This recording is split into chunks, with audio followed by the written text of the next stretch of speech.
తిరుమల లడ్డూలో జంతువుల కొవ్వు కలవలేదని నివేదిక వచ్చింది. కానీ పవన్ కళ్యాణ్ అప్పుడేమో పంది కొవ్వు, ఆ తర్వాత జంతువుల కొవ్వు కలిసిందని నానా హంగామా చేశారు. ఎందుకని ఆయన అలా ఏమి తెలియకోకుండానే అలా అంత హడావిడి చేశాడు అప్పుడు? ఇప్పుడు అదే ఏదో ఒక రకంలో ప్రజలకు పక్కదారి పట్టించల్లా, ప్రజలను మభ్యపెట్టల్లా, ఏదో విషయంలో ఇట్లా వెంకటరమణ స్వామి గురించి ఇట్లా చెడ్డగా చెప్తే ప్రజలు ఏదో వ్యతిరేకత వస్తుందని చెప్పారు. అది జరగలేదని చెప్పి ఈరోజు కానీ హైకోర్టు అంతా సిట్ అంతా క్లియర్ ఇచ్చింది. కానీ ఈరోజు ముందరికి వచ్చి మాట్లాడాలి కదా, అవునప్పా మేము చేసింది తప్పే, మేము స్వామి మీద అబండాలు వేసింది తప్పే అని చెప్పి ఈరోజు ప్రజల ముందుకు వచ్చి క్షమాపణ కోరాలి వాళ్ళు. పవన్ కళ్యాణ్ అప్పుడు అలా జంతువుల కొవ్వు కలిసింది అనగానే చాలామంది భయపడ్డారు కదా, నిజమేనేమో అనుకున్నారు కదా.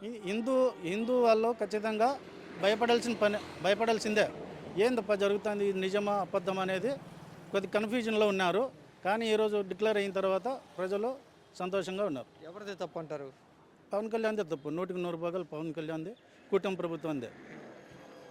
ఏం తెలియకుండా ఎందుకని జంతువులకు కలిసిపోయిందని వాళ్ళు అలా చేశారు? ప్రజలకు డైవర్ట్ చేయాల. ప్రజలు ఏదో విధంగా డైవర్ట్ చేస్తే హిందూ దేవాలయాల మీద, హిందూ దేవతల మీద నమ్మకం ఉండే వాళ్ళను కొద్దిగా డైవర్ట్ చేసే విధంగా ఉంటుందని వాళ్ళు ఆరా చేశారు. జగన్మోహన్ రెడ్డిని హిందువులు వ్యతిరేకి అని చూపించడానికి అలాగా? అంతే కదా, జగన్మోహన్ రెడ్డి హిందువుని దూరం చేయాలా, ఏదో రూపంలో బండాలు వేయాలా అనే ఉద్దేశంతో వాళ్ళు చెప్పారు. ఇప్పుడు ఏమంటున్నారు జనాలు, ఏమనుకుంటున్నారు?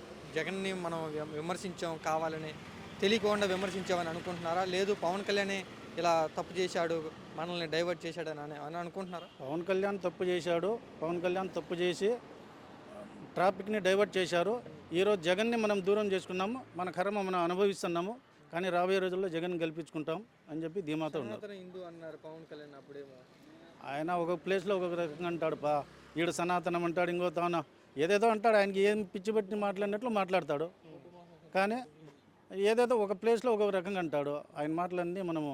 చంద్రబాబు గారు కూడా జంతువులకు కలిసిందని అన్నారే, అంత వయసు ఆయన పెద్ద ఆయన చెప్పల్లా, ఇట్లా లేదు జరగలేదు.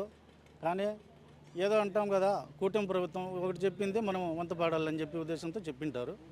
ఆయనది ఎంతవరకు న్యాయమో ఎంతో వాళ్ళకే వదిలేద్దాం. ఓకే.